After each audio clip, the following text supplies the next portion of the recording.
Good morning दोस्तों, हरिओम। स्वागत है आपका हमारे YouTube channel let's create history पर। और आज हम अपना इतिहास का तीसरा लेक्चर ले रहे हैं। आज हम शुरू करेंगे सिंधु घाटी सभ्यता। सिंधु घाटी सभ्यता या हड़प्पा सभ्यता आज हम शुरू करेंगे। इससे रिलेटेड जितने भी कंसेप्ट है पहले उन्हें एक्सप्लेन करेंगे, फिर क्वेश्चन आंसर्स को देखेंगे। ठीक है, अगर सभ्यता की बात करें तो सभ्यता होती क्या है?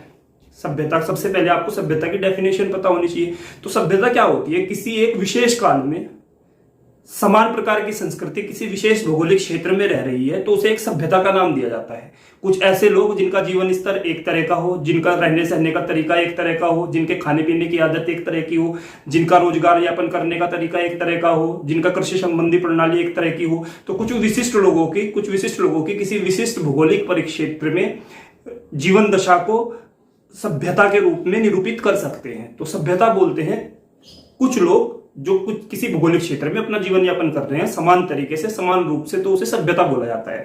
अगर बात करें कि विश्व में कितनी प्रकार की सभ्यताएं, जो विश्व की प्राचीनतम सभ्यताएं हैं वो 5 सभ्यताएं हम मान के चल सकते हैं कि विश्व की प्राचीनतम सभ्यताएं हैं। सबसे पहली सभ्यता मेसोपोटामिया या सुमेरियन सभ्यता, दूसरी सभ्यता सिंधु घाटी सभ्यता या हड़प्पा सभ्यता, तीसरी सभ्यता मिस्र की सभ्यता, चौथी सभ्यता चीनी सभ्यता और पांचवी सभ्यता माया सभ्यता। तो ये 5 सभ्यताएं जो है विश्व की प्राचीनतम सभ्यताएं मानी जाती हैं। अगर आपसे सवाल किया जाए कि विश्व की सबसे प्राचीन सभ्यता कौन सी है, अगर आपसे सवाल किया जाए कि विश्व की सबसे प्राचीन सभ्यता कौन सी है, तो विश्व की सबसे प्राचीन सभ्यता मेसोपोटामिया या सुमेरियन सभ्यता है।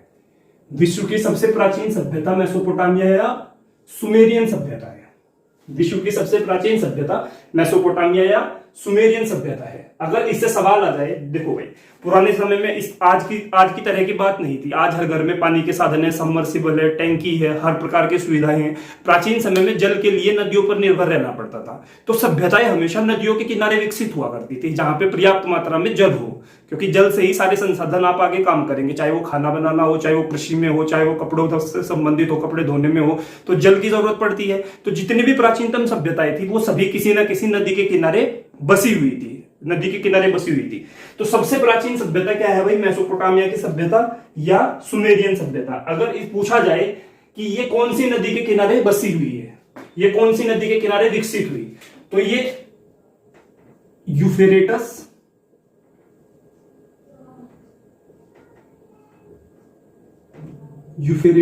और टिग्रिक, यूफ्रेटस और टिग्रिक। तो मेसोपोटामिया की सभ्यता यूफ्रेटस और टिग्रिक नदी के किनारे पर बसी हुई थी। मेसोपोटामिया की सभ्यता यूफ्रेटस और टिग्रिक नदी के किनारे पर बसी हुई थी। यूफ्रेटस का पुराना नाम दजला था, दजला, और टिग्रिस का पुराना नाम फरात था, दजला और फरात। ठीक है, जैसे रोमियो जूलियट हुए, हीर रांझा हुए, सोनी महिवाल हुए, तो इसी तरह मेसोपोटामिया का वर्तमान नाम इराक है भाई। मेसोपोटामिया का वर्तमान नाम इराक है। तो इराक में ये नदियां बहती हैं, यूफ्रेटस और टिग्रिस। अगर आपसे सवाल किया जाए कि टिग्रिस या यूफ्रेटस नदी कौन से देश में बहती है, तो इराक देश में बहती है। मेसोपोटामिया का आधुनिक नाम इराक है। तो इराक में कोई 2 प्रेमी रहे होंगे, दजला और फरात, तो उनके नाम पर इन नदियों का नाम रखा गया, यूफ्रेटस और टिग्रिस। ठीक है, इसका प्राचीन नाम क्या था? दजला और फरात। मेसोपोटामिया की सभ्यता पूरे इराक में पनपी। जो वर्तमान का इराक है, इसका क्षेत्र जो था, इसका क्षेत्र था इराक, इसका क्षेत्र था इराक। ठीक है भाई, तो ये विश्व की सबसे प्राचीन सभ्यता की बात हुई, मेसोपोटामिया की सभ्यता। इसके बाद सिंधु घाटी सभ्यता की बात करते हैं। अगर सिंधु घाटी सभ्यता की बात की जाए तो सिंधु घाटी सभ्यता कौन सी नदी के किनारे डेवलप हुई, कौन सी नदी के किनारे विकसित हुई? सिंधु और उसकी सहायक नदियों के किनारे, सिंधु और उसकी सहायक नदियों के किनारे। ठीक है, सिंधु की सहायक नदियां जैसे रावी, चेनाब, झेलम। तो सिंधु घाटी सभ्यता सिंधु नदी और उसकी सहायक नदियों के किनारे पर डेवलप हुई, विकसित हुई। सिंधु घाटी सभ्यता सिंधु नदी और उसकी सहायक नदियों के किनारे पर विकसित हुई। अगर सिंधु घाटी का हम क्षेत्र पता करें तो इसका मुख्यतः क्षेत्र कहां कहां पाया जाता है? अफगानिस्तान में पाया जाता है भाई। इसका क्षेत्र होगा अफगानिस्तान, पाकिस्तान और भारत। अफगानिस्तान, पाकिस्तान और भारत। तो ये इसका क्षेत्र है, सिंधु घाटी सभ्यता का क्षेत्र अफगानिस्तान, पाकिस्तान और भारत। अगर मैं आपसे सवाल करूं कि सिंधु घाटी का सर्वाधिक क्षेत्र कौन से देश में पाया जाता है, तो सिंधु घाटी का सर्वाधिक क्षेत्र पाकिस्तान में पाया जाता है। सिंधु घाटी का जो सर्वाधिक क्षेत्र था वो पाकिस्तान में पाया जाता है। अगर सिंधु घाटी सभ्यता के क्षेत्रफल की बात करें तो ये 13 लाख वर्ग किलोमीटर के आसपास फैली हुई थी और इसका मैक्सिमम जो पार्ट था पाकिस्तान के आसपास पाया जाता है। अब बात करते हैं मिस्र की सभ्यता की। बात करते हैं मिस्र की सभ्यता की। मिस्र की सभ्यता, मिस्र की सभ्यता कहां पे पाई जाती है भाई? मिस्र की सभ्यता कौन सी नदी के किनारे विकसित हुई? तो बताओ मिस्र में कौन सी नदी बहती है? मिस्र में बहती है नील नदी। नील नदी। तो मिस्र की सभ्यता नील नदी के किनारे विकसित हुई। यह विश्व की सबसे लंबी नदी है, विश्व की सबसे लंबी नदी। अगर विश्व की सबसे लंबी नदी की बात की जाए तो विश्व की सबसे लंबी नदी नील नदी है, जो कि मिस्र में पाई जाती है। और मिस्र की सभ्यता नील नदी के आसपास ही विकसित हुई। मिस्र की सभ्यता नील नदी के आसपास ही विकसित हुई। अगर पूछा जाए कि मिस्र की सभ्यता का मुख्य क्षेत्र क्या था, तो मुख्य क्षेत्र क्या था? मिस्र ही था। मिस्र में यह सभ्यता पाई गई। मिस्र को वर्तमान में इजिप्ट के नाम से जाना जाता है। इजिप्ट मिस्र को वर्तमान में इजिप्ट के नाम से जाना जाता है। इसके बाद बात करते हैं चीनी सभ्यता की। अगर चीनी सभ्यता का क्षेत्र के बारे में बात की जाए तो चीनी सभ्यता का क्षेत्र था मंगोलिया प्लस चीन। चीनी सभ्यता का क्षेत्र था मंगोलिया प्लस चीन। तो मंगोलिया और चीन में चीनी सभ्यता पाई गई। अगर चीनी सभ्यता कौन सी नदी के किनारे विकसित हुई, तो ये नदी का नाम था हवांग हो नदी। हवांग हो नदी। तो हवांग हो नदी के किनारे चीन की सभ्यता विकसित हुई। हवांग हो नदी को चीन का शोक भी कहा जाता है। चीन का शोक। हवांग हो नदी को चीन का शोक भी कहा जाता है। जब ये नदी अपने उफान पर होती है तो चीन में व्यापक मात्रा में तबाही मचाती है। चीन में व्यापक मात्रा में तबाही मचाती है, तो हवांग हो नदी को चीन का शोक भी कहा गया है। इसके बाद बात करते हैं माया सभ्यता की। माया सभ्यता। तो माया सभ्यता का क्षेत्र, माया सभ्यता का अगर क्षेत्र बोला जाए तो ग्वाटेमाला इसका क्षेत्र है। ग्वाटेमाला क्षेत्र है। और ये लैटिन अमेरिका बोल सकते हैं। लैटिन अमेरिका, जो लैटिन अमेरिका था, जो लैटिन अमेरिका है, तो वो इस सभ्यता का क्षेत्र है। और ये कौन सी नदी के किनारे पाई गई थी? ग्वाटेमाला नदी के किनारे। ग्वाटेमाला नदी के किनारे। ठीक है भाई। तो ये विश्व की सबसे प्राचीनतम सभ्यताओं में से एक है। विश्व की सबसे प्राचीनतम सभ्यताओं में एक है। इनमें से क्वेश्चन क्या क्या बन सकता है? पहला क्वेश्चन विश्व की सबसे प्राचीनतम सभ्यता कौन सी है? तो विश्व की सबसे प्राचीनतम सभ्यता कौन सी है? मेसोपोटामिया। मेसोपोटामिया का आधुनिक नाम क्या है? इराक। मेसोपोटामिया की सभ्यता कौन सी नदी के किनारे विकसित हुई? टिग्रिस और यूफ्रेटस। टिग्रिस और यूफ्रेटस का आधुनिक नाम क्या है? दजला। और प्राचीन नाम क्या था? दजला और फरात। इसके बाद सिंधु घाटी सभ्यता कौन सी नदी के किनारे? सिंधु घाटी और उसकी सहायक नदियों के किनारे। क्षेत्र अफगानिस्तान, पाकिस्तान, भारत। सर्वाधिक क्षेत्र कहां पे पाया जाता है? सर्वाधिक क्षेत्र पाकिस्तान में पाया जाता है। मिस्र की सभ्यता कौन सी नदी के किनारे विकसित हुई? नील नदी के किनारे। सबसे लंबी नदी विश्व की कौन सी है? नील नदी। ठीक है। इसके बाद चीनी सभ्यता कहां पर विकसित हुई? मंगोलिया और चीन में। कौन सी नदी के किनारे? हवांग हो नदी के किनारे। चीन का शोक कौन सी नदी को कहा जाता है? हवांग हो नदी को कहा जाता है। इसके बाद माया सभ्यता कहां पे, किस क्षेत्र में सब विकसित हुई? ग्वाटेमाला क्षेत्र में, लैटिन अमेरिका। और कौन सी नदी के किनारे? ग्वाटेमाला नदी के किनारे। तो ये विश्व की कुछ प्राचीनतम सभ्यताएं हैं। इसके बाद आते हैं अपने हड़प्पा युग पे, हड़प्पा काल पे। इसके बाद आते हैं हड़प्पा काल पे। अगर हड़प्पा काल की बात की जाए तो हड़प्पा काल को 3 भागों में तोड़ सकते हैं। प्राग हड़प्पन काल, परिपक्व काल, नगरीय काल, उत्तरीय ग्रामीण हड़प्पा काल। तो सबसे पहली बात प्राग हड़प्पा काल, जो कि हमने कल पढ़ा था, प्राग ऐतिहासिक काल। और इसे मानते हैं 1 लाख ईसा पूर्व से 1 लाख ईसा पूर्व से 2500 ईसा पूर्व तक। तो ये क्या है? प्राग हड़प्पन काल है, जिसमें प्राग ऐतिहासिक काल, जिसमें मानव ने तांबे की खोज की थी। तो वो सारे वो सारा काल जो है प्राग हड़प्पन काल है। अगर आपने ये नहीं पढ़ा तो आप लेक्चर 2 में जाके देख सकते हैं। इसके बाद परिपक्व काल या नगरीय काल, तो इसे माना जाता है 2500 ईसा पूर्व से 2000 ईसा पूर्व तक। और अगर ग्रामीण हड़प्पा काल, उत्तर हड़प्पा काल माना जाए तो इसे माना जाता है 2000 ईसा पूर्व से 1750 ईसा पूर्व तक। तो हड़प्पा काल को, ये कोई महत्वपूर्ण इससे सवाल नहीं पूछे जाते, कोई महत्वपूर्ण कंसेप्ट नहीं है, लेकिन फिर भी थोड़ा पता होना चाहिए। हड़प्पा काल को 3 भागों में बांट दिया, प्राग हड़प्पन, परिपक्व काल या उत्तर हड़प्पा काल। 1 लाख ईसा पूर्व से 2500 ईसा पूर्व, 2500 ईसा पूर्व से 2000 ईसा पूर्व, 2000 ईसा पूर्व से 1750 ईसा पूर्व। अब बात करते हैं कुछ महत्वपूर्ण सवाल की। देखो मैंने कुछ नाम लिख रखे हैं, इन नामों का क्या महत्व है। सबसे पहली बात, चार्ल्स मेसन। बोलना जरा मेरे साथ एक बार, चार्ल्स मेसन। चार्ल्स मेसन ये पहला ऐसा व्यक्ति था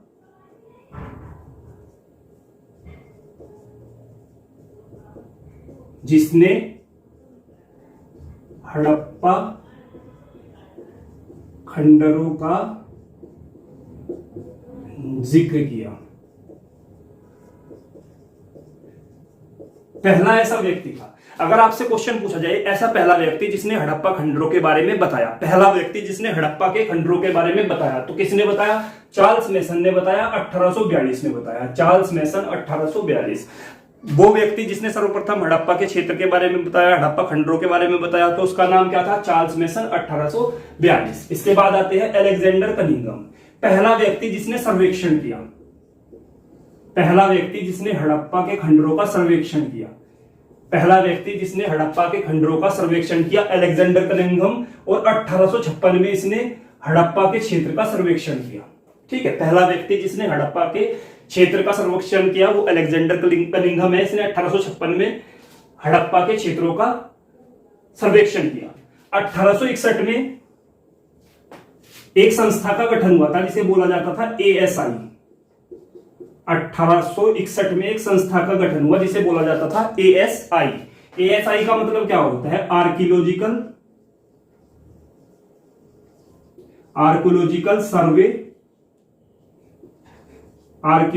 सर्वे ऑफ इंडिया।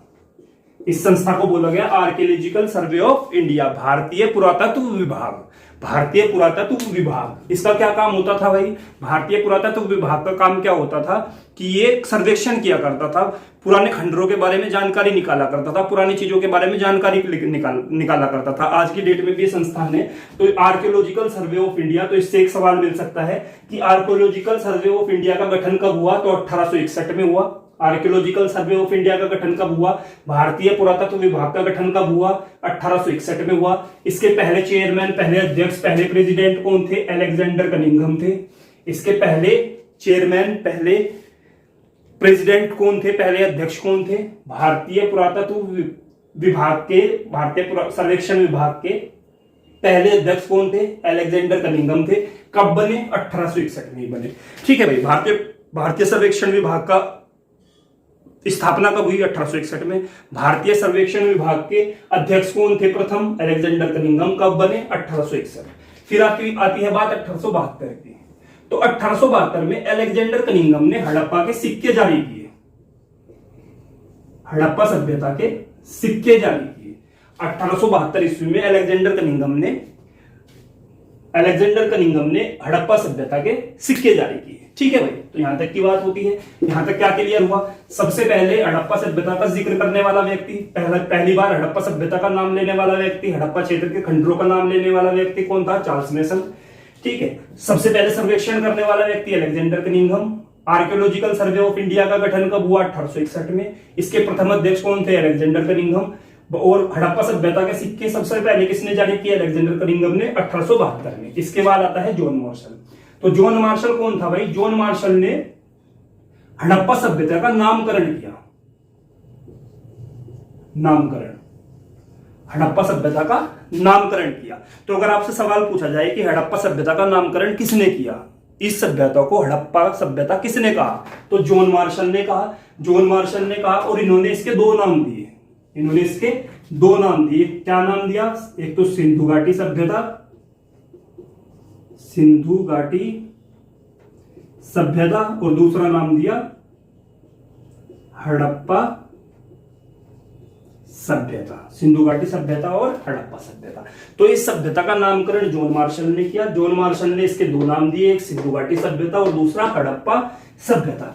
अगर पहला शहर सिंधु घाटी सभ्यता का सबसे पहला शहर कौन सा था, हिंदू घाटी सभ्यता का सबसे पहला शहर खोजे जाने वाला कौन सा था, तो सबसे पहला शहर था हड़प्पा शहर। सबसे पहला शहर क्या था भाई?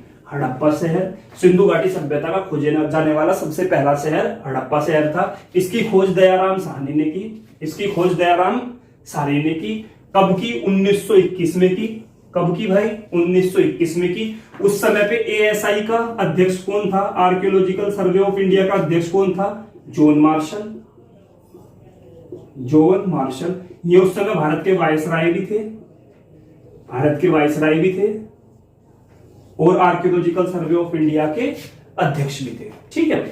तो दयाराम साहनी हो गया भाई। दयाराम साहनी ने हड़प्पा सभ्यता की खोज की। हड़प्पा सभ्यता सिंधु घाटी सभ्यता का क्षेत्रफल कितना है?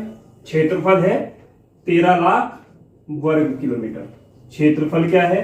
13 लाख वर्ग किलोमीटर। इतने क्षेत्र में ये फैली हुई है। अगर इसकी आकृति के बारे में बात करें तो आकृति क्या है? त्रिभुजाकार है। मैं आपको दिखाऊंगा त्रिभुजाकार क्यों है। इसकी आकृति सिंधु घाटी सभ्यता की आकृति त्रिभुजाकार है। ठीक है भाई।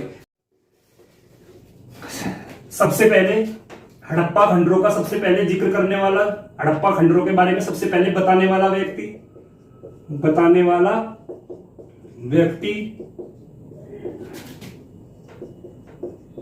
चार्ल्स मैसन। सर्वेक्षण करने वाला व्यक्ति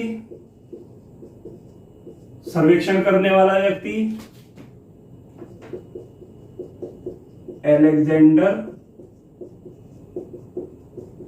कनिंघम। सिक्के जारी करने वाला व्यक्ति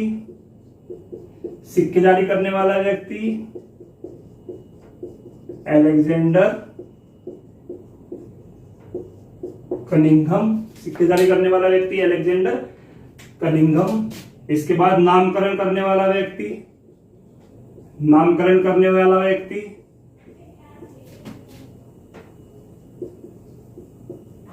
जॉन मार्शल।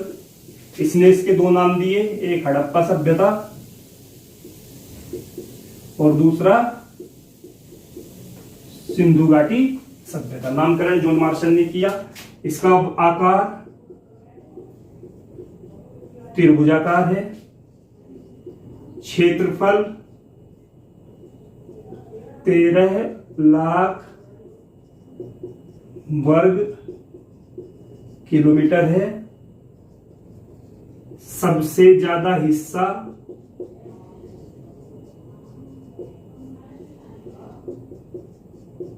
पाकिस्तान में है। ठीक है भाई। ये कुछ पॉइंट हमने देखे हैं। सबसे पहले बताने वाला व्यक्ति चार्ल्स मैसन। सर्वेक्षण अलेक्जेंडर कनिंघम। सिक्के अलेक्जेंडर कनिंघम। नामकरण जॉन मार्शल। हड़प्पा और सिंधु नाम रखा। आकार त्रिभुजाकार। क्षेत्रफल 13 लाख वर्ग किलोमीटर। सबसे ज्यादा हिस्सा पाकिस्तान में है। ठीक है भाई। अब नेक्स्ट स्लाइड में हम देखेंगे सिंधु घाटी सभ्यता का विस्तार।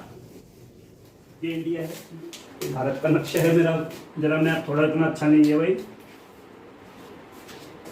लेकिन कोई बात नहीं, ट्राई करते रहेंगे। जहां एक्सप्लेन करना है वहां एक्सप्लेन के लिए मैप की जरूरत पड़ेगी। तो अगर हम देखें सिंधु घाटी का विस्तार, टॉपिक का नाम क्या है? सिंधु घाटी का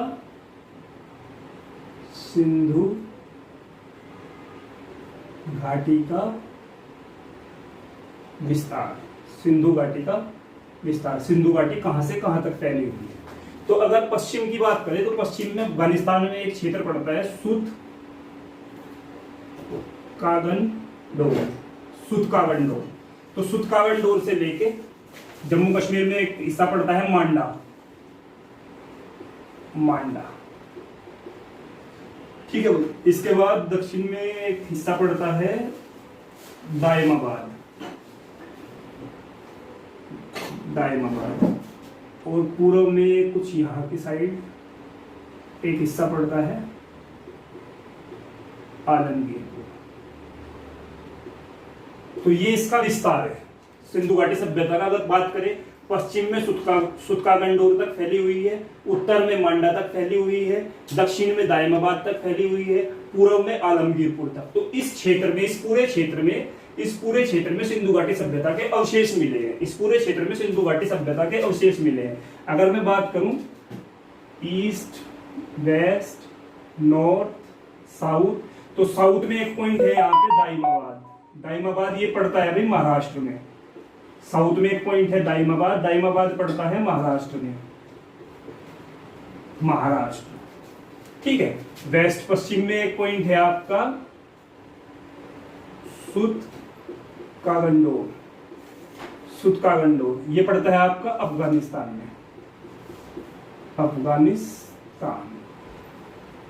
ठीक है। नॉर्थ में एक पॉइंट पड़ता है मांडा, उत्तर में एक पॉइंट पड़ता है मांडा आपका है कश्मीर में, और ईस्ट में एक पॉइंट पड़ता है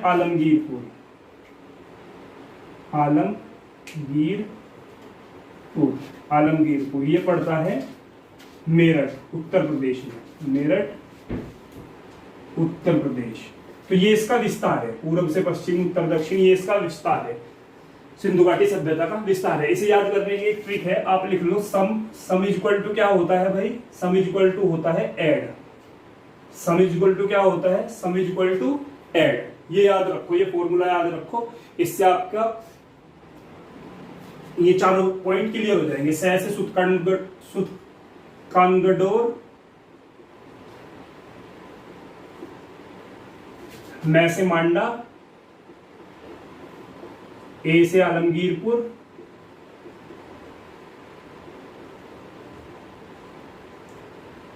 डी से दाइमाबाद। तो एक छोटी सी ट्रिक है, अगर आप याद रखना चाहो तो याद रख सकते हो। Sum is equal to add, sum is equal to क्या होता है add, sum is equal to क्या होता है ऐड। सह से सुतकागंडोर, मैं से मांडा, ठीक है भाई, ए से आलमगीरपुर और डी से दाइमाबाद। इस क्रम में याद रखो, हम इस तरह लिखते हैं तो इधर से याद रखो, सुतकागंडोर, मांडा, आलमगीरपुर, दाइमाबाद। अगर इस इलाके को मिलाएं तो देखो भाई, यहां से यहां तक मिलाया आपने, यहां से यहां तक मिलाया और यहां से यहां तक मिलाया, ठीक है। इन तीनों को मिलाया तो आपने देखा कि एक त्रिभुज का निर्माण करता है। ये क्या करता है, एक त्रिभुज का निर्माण करता है। तो इसीलिए हमने लिखा था कि सिंधु घाटी सभ्यता का जो क्षेत्र है वो त्रिभुजाकार है। आलमगीरपुर थोड़ा सा हटके है, लेकिन कोई बात नहीं, ये भी त्रिभुज का एक हिस्सा ही है। तो सिंधु घाटी सभ्यता का जो क्षेत्र है, सिंधु घाटी सभ्यता का जो क्षेत्र है वो क्या है, त्रिभुजाकार है। सिंधु घाटी सभ्यता का क्षेत्र कैसा है, त्रिभुजाकार है। क्षेत्र कैसा है, त्रिभुजाकार है। तो ये सिंधु घाटी सभ्यता का विस्तार है। अब इनसे कभी कभी नदी भी पूछ लेते हैं कि कौन सी नदी के किनारे पॉइंट है।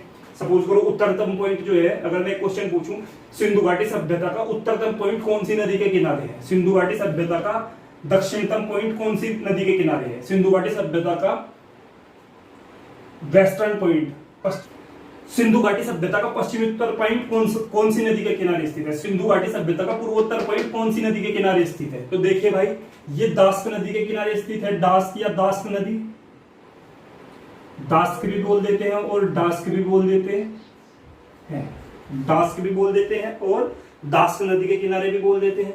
मांडा जो है चेनाब नदी के किनारे है, मांडा चेनाब नदी के किनारे है, ठीक है। आलमगीरपुर हिंडन नदी के किनारे है, हिंडन नदी के किनारे, और दाइमाबाद परवरा नदी के किनारे है। अगर परवरा ऑप्शन में ना हो तो गोदावरी नदी के किनारे है। गोदावरी महाराष्ट्र की सबसे बड़ी नदी है, इसे दक्षिण की गंगा भी कहा जाता है, दक्षिणी गंगा कहा जाता है। तो परवरा या गोदावरी, ठीक है भाई। तो ये इसके पॉइंट है। इन्हें याद कर, भारत में नहीं, डच का मतलब हॉलैंड के लोग, ठीक है, डच का मतलब हॉलैंड के लोग जो हॉलैंड में रहते हैं, नीदरलैंड में रहते हैं। तो अगर मैं एक लिख दूं डच हैं पर भारत में नहीं, डच हैं पर भारत में नहीं, भारत में नहीं, तो डच हैं पर भारत में नहीं। तो ये क्या ट्रिक होगी, डै से क्या हो गया भाई डास्क नदी, चे से क्या हो गया चेनाब नदी, है से क्या हो गया हिंडन नदी, और पै से क्या हो गया परवरा नदी। अगर परवरा ऑप्शन में नहीं है तो गोदावरी नदी। तो ये है सिंधु घाटी सभ्यता का विस्तार। अगर आपसे पूछा जाए सिंधु घाटी सभ्यता का क्या विस्तार है, तो सबसे पूर्व में कौन सा पॉइंट है भाई, आलमगीरपुर। कौन सी नदी के किनारे है, हिंडन नदी के। कौन सी नदी के किनारे है, हिंडन नदी के। सबसे उत्तर में कौन सा पॉइंट है, मांडा। कौन सी नदी के किनारे है, चेनाब नदी के किनारे। कौन सी नदी के किनारे, चेनाब नदी के किनारे। सबसे पश्चिम में कौन सा पॉइंट है, सुतपागंडोर। कौन सी नदी के किनारे है, डास्क नदी के किनारे। डास्क नदी के किनारे। सबसे दक्षिण में कौन सा पॉइंट है, दायमाबाद। कौन सी नदी के किनारे है, परवरा नदी के किनारे। अगर परवरा ऑप्शन में नहीं है तो गोदावरी नदी के किनारे। गोदावरी नदी के किनारे। तो ये है आपका विस्तार। अगर पूछा जाए कि कुल कितने वर्ग किलोमीटर, कुल कितने वर्ग किलोमीटर का विस्तार है, 13 लाख वर्ग किलोमीटर में ये सभ्यता फैली हुई थी। 13 लाख वर्ग किलोमीटर में ये सभ्यता फैली हुई थी। अगर पूछा जाए सर्वाधिक क्षेत्र कौन सी, सर्वाधिक क्षेत्र सिंधु घाटी सभ्यता का कहां है, तो सर्वाधिक क्षेत्र अगर देखें तो पाकिस्तान में है भाई। सर्वाधिक क्षेत्र पाकिस्तान में स्थित है। सर्वाधिक क्षेत्र पाकिस्तान में